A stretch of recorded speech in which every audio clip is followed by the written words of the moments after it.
Hello, Frank. What's going on, sir? Hello, everybody. Hope you had a good weekend. I feel like I got some sun finally. Well, there you go. I That's was, good, I right? was, I was starting to molt. I don't even know. I don't even know how you do that. You're like Yeah. you're like a serpent. Yes, yes. You know what? I could have sworn something happened this weekend. I can't quite put my finger on it. But Come on, I know some you can huge do it. spending bill. Some enormous spending bill. Oh yeah, What? floods. That was terrible. What? Um, Why are you calling it a spending bill? Oh, that's right. Isn't it a deficit reduction bill? It's definitely not that. Anything that's adding 2.5 to 3 trillion to the deficit is not a deficit reduction bill. Yeah, well, bonds are like a little softer, but not hugely. Not I mean, hugely. But this bill was so bad that it convinced Elon Musk to go start a third party. I literally, you know what? I'm starting to think, well, just both parties. I don't think much about it too much anymore, but you literally were handed a voter, like a majority vote, A mandate, no if you cut will. spending. A mandate. Right. Fix the problems. Not hard. Most people wanted it. They Don't got cause more problems. And they shoot off both their feet. Not one. They hit both feet with one shot. You know, I kind of regret it because, believe it or not, Elon Musk is rich, right? And I had years ago, I owned the web domain legitimatethirdparty.com. And, oh, really? Oh, I wish I still owned it. I got rid of it. Those web domains are tricky things. You never know when they're going to score. Oh man, I got a buddy of mine who's a billionaire because of trading web domains. Billionaire. Crazy, huh? Oh yeah. Yeah, I met one of those guys when I was working for a financial startup in Houston, like in around 2010. Like, just well, clearly they figured it out, but they bought. I mean, they just sat on him. He just sat on him. The guy had hundreds of millions of bucks. It's crazy. It's absolutely crazy, and particularly the guys that got in early. This guy's one of the, I think the top 3 or 4 owners of web domains in the world. And he got into it when he was at Harvard Business School back in the 90s. He just saw smart guy, saw the writing on the walls, and went nuts with it. And he had some big ones, like early on sold, I think he owned buy.com originally. Oh, really? And so he had ones that were, 20 million he sold for, 25 million, just huge up front. And I mean, it's crazy how it works now.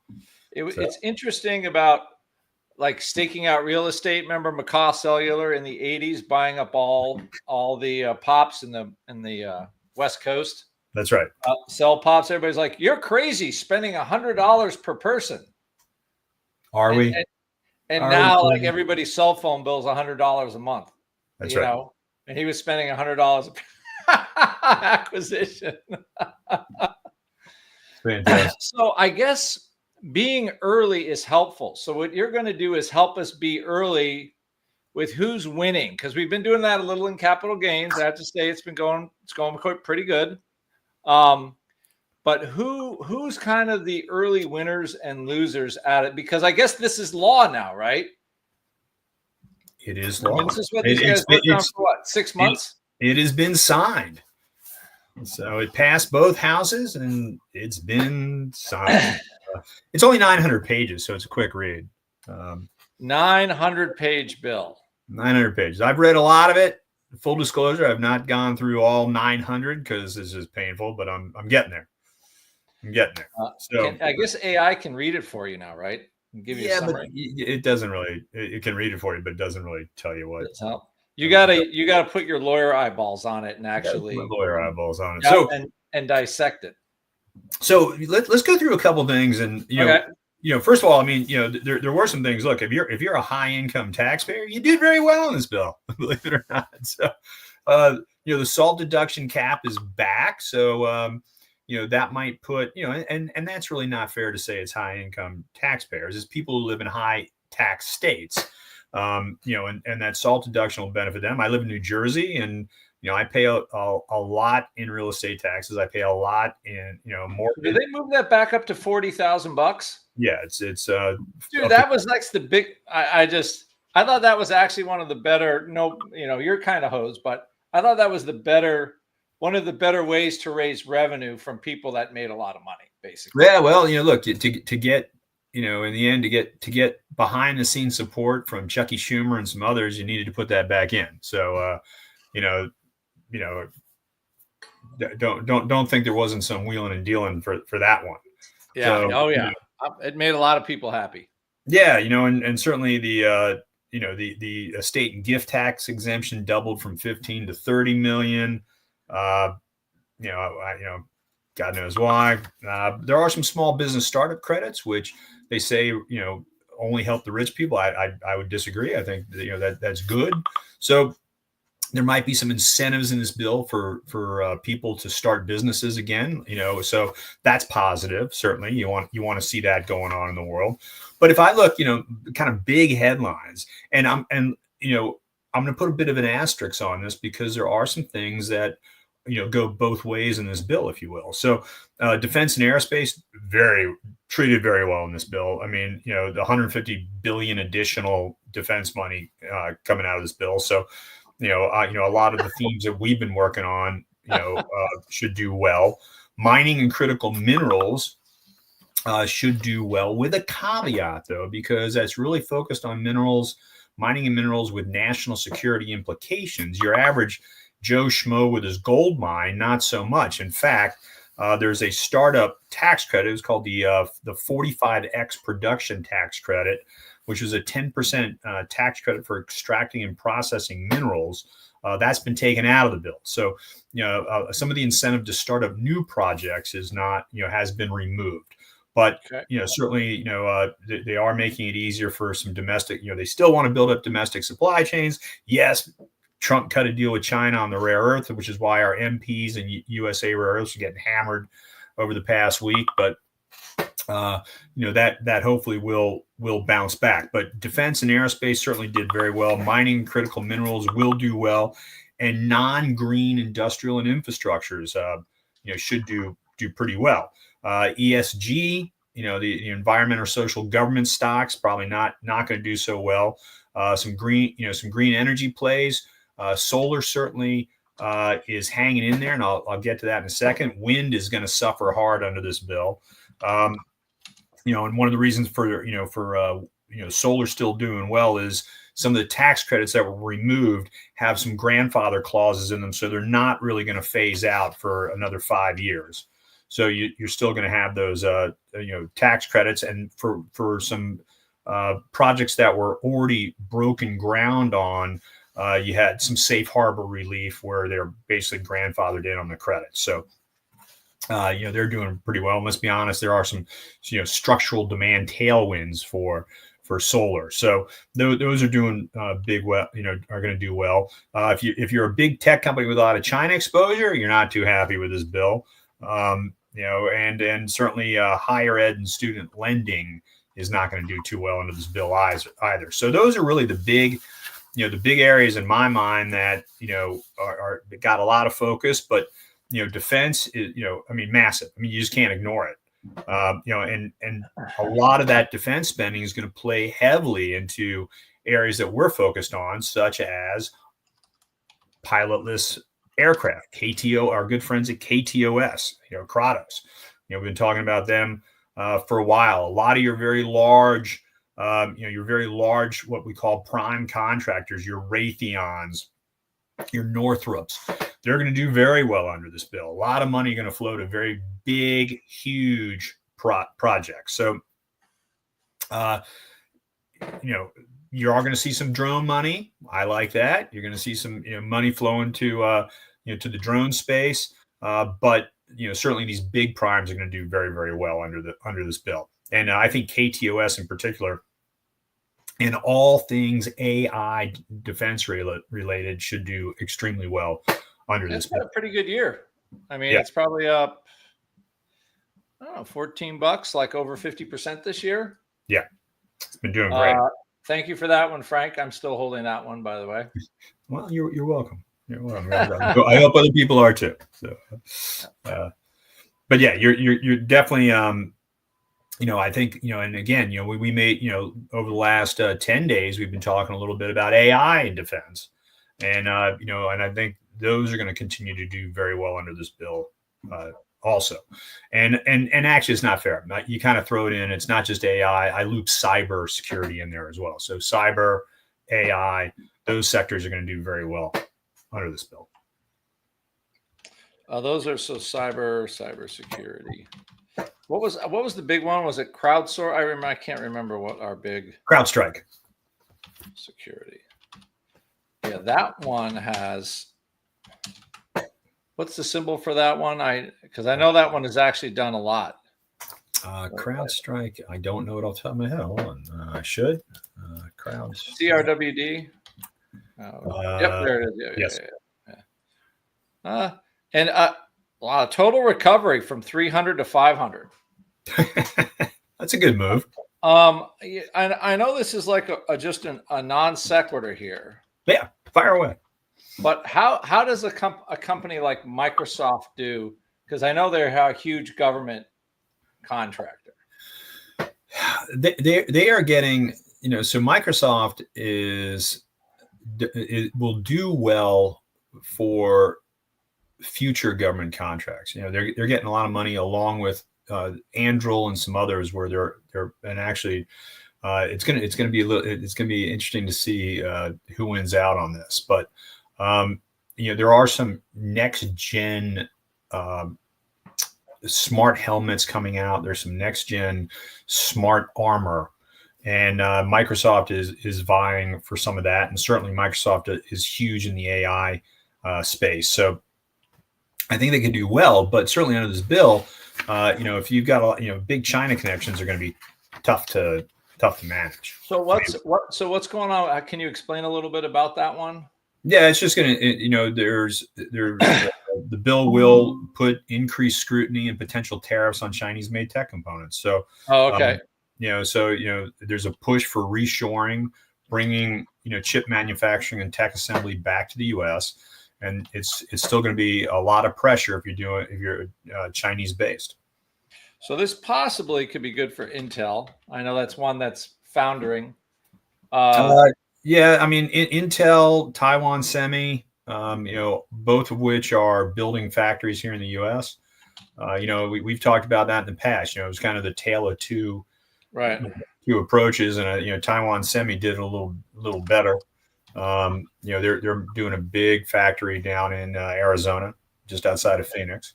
Okay. Plenty of sun to run the factory. Plenty of sun to run the factory, which again, I think from a solar standpoint, why would you not want a complete solar grid on the roof of your parking deck or whatever the heck you got there, right? Okay. It just makes total sense to me.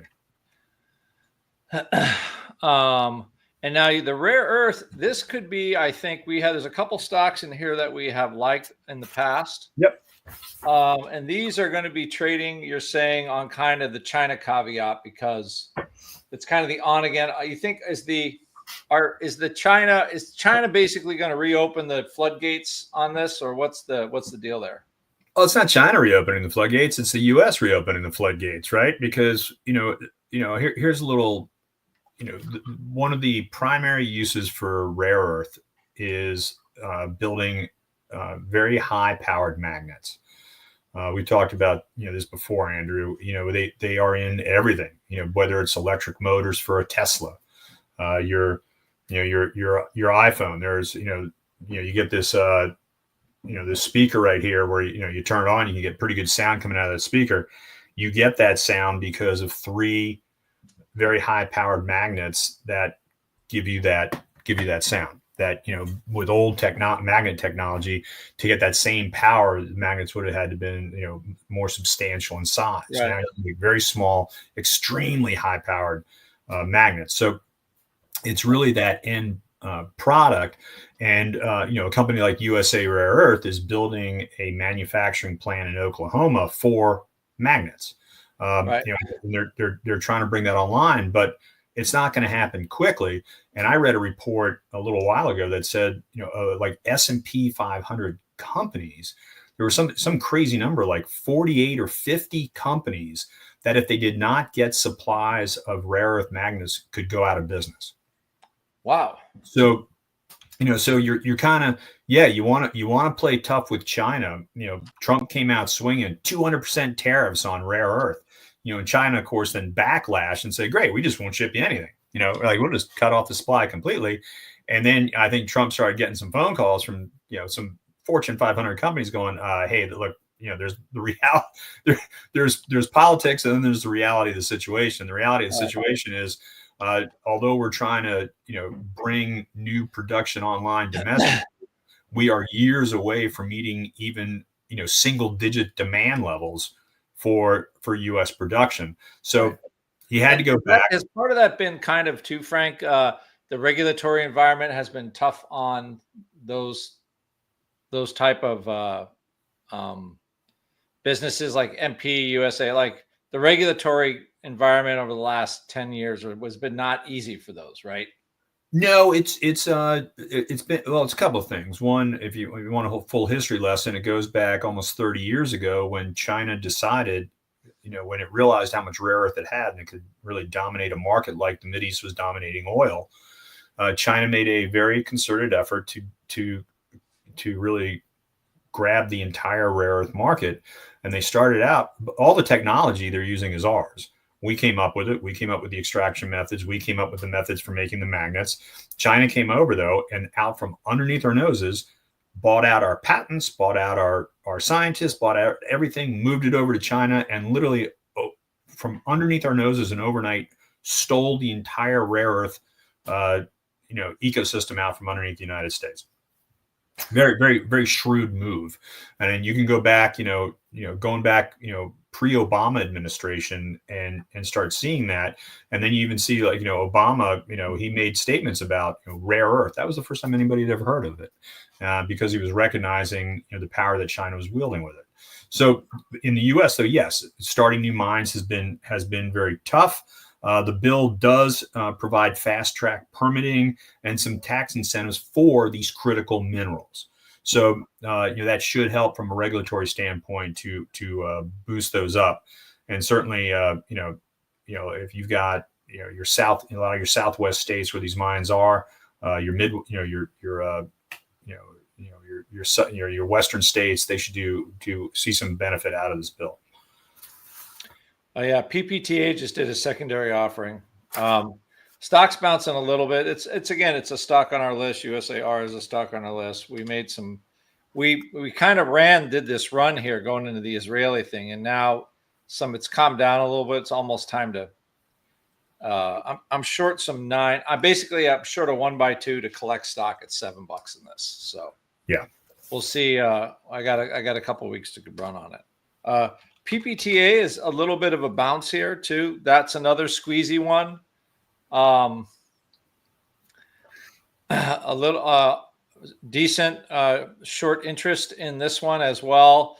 The secondary probably took some pressure off of that, but its stock is starting to bounce a little bit here. But you have to have kind of a good stomach because these stocks they move like 8 to 17. I mean, they're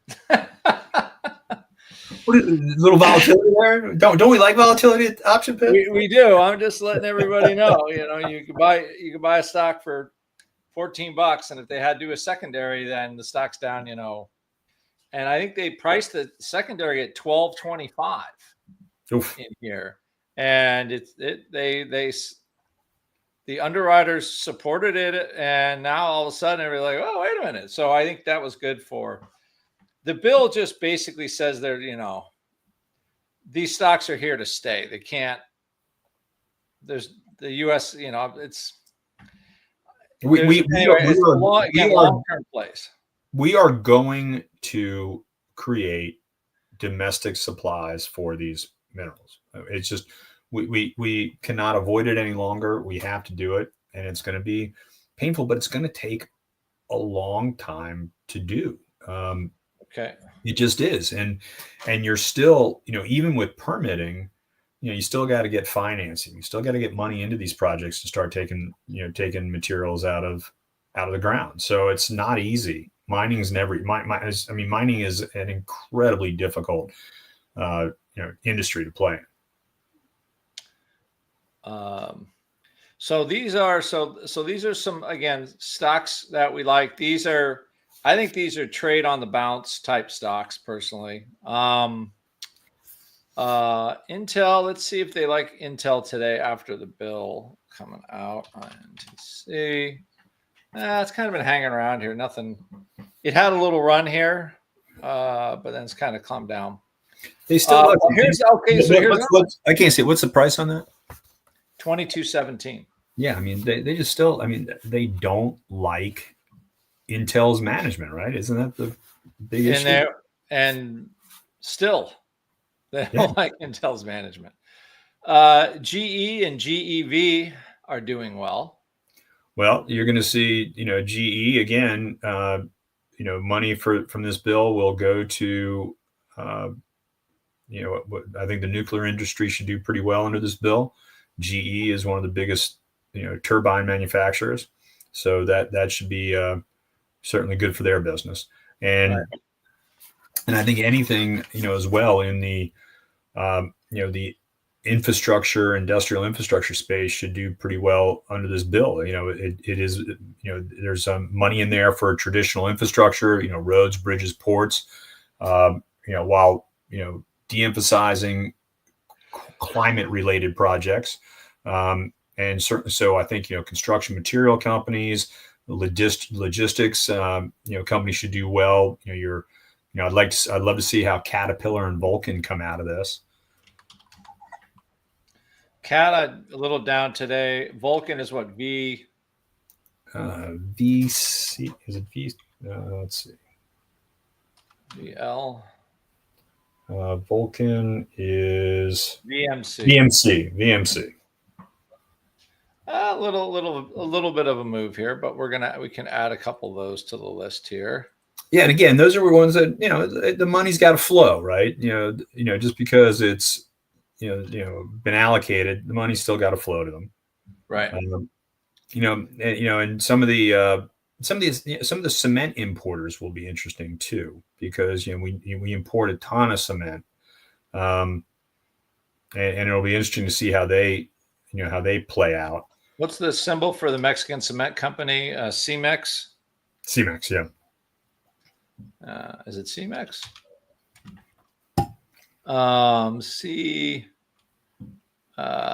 Cemex. CX, that's it.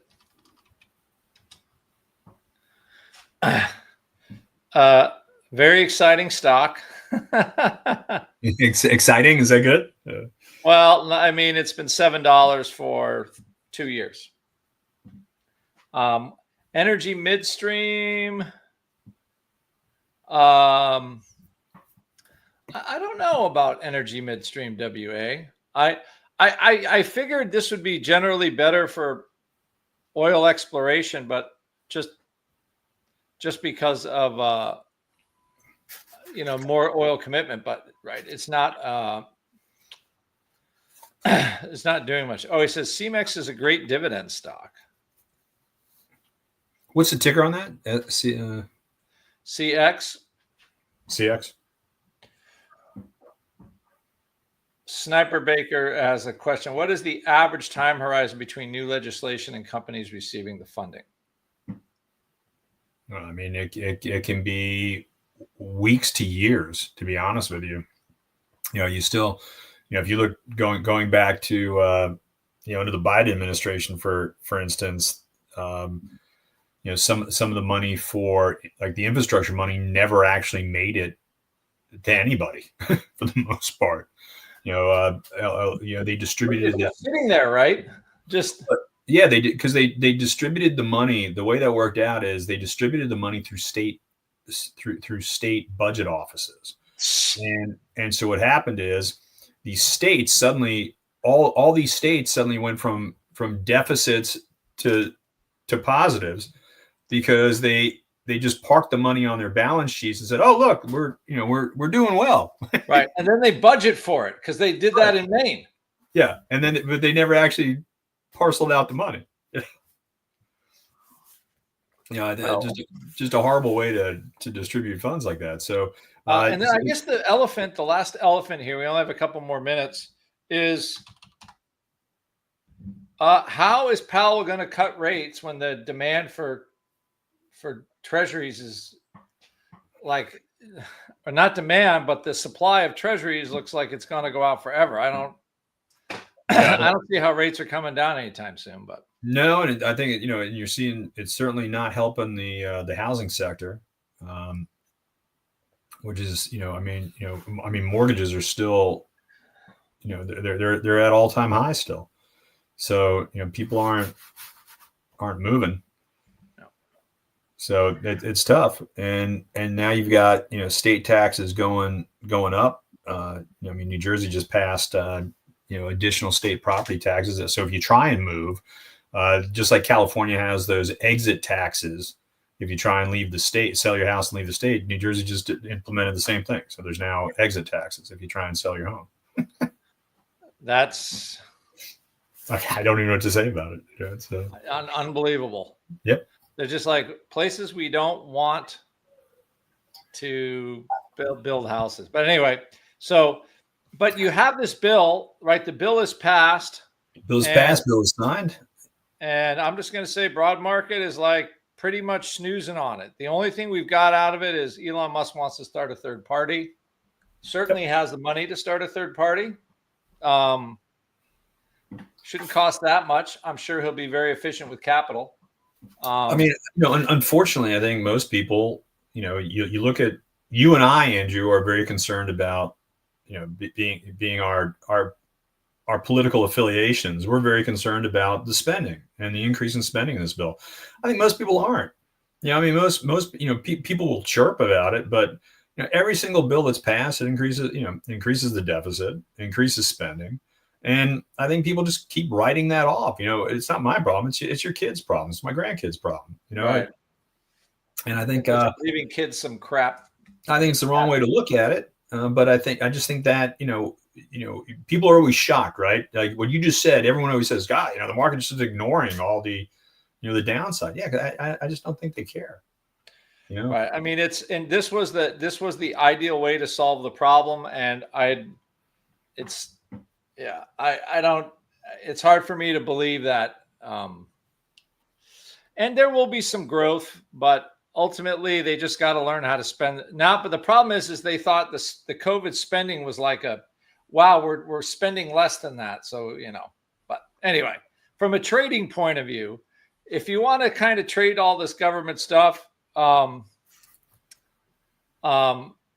trade with us. Capital gains. Come join us at Capital Gains. Yeah. Frank and I do this every week. The trades are more longer term. But again, we're looking at things that are moving and trying to ride the moves. We have some actually, we're doing great this year. We have like a 70% win rate or something like that. So not too bad. Also, this is more of it's an also long-term portfolio. So when we find really interesting stocks, I've just added them to my 401k.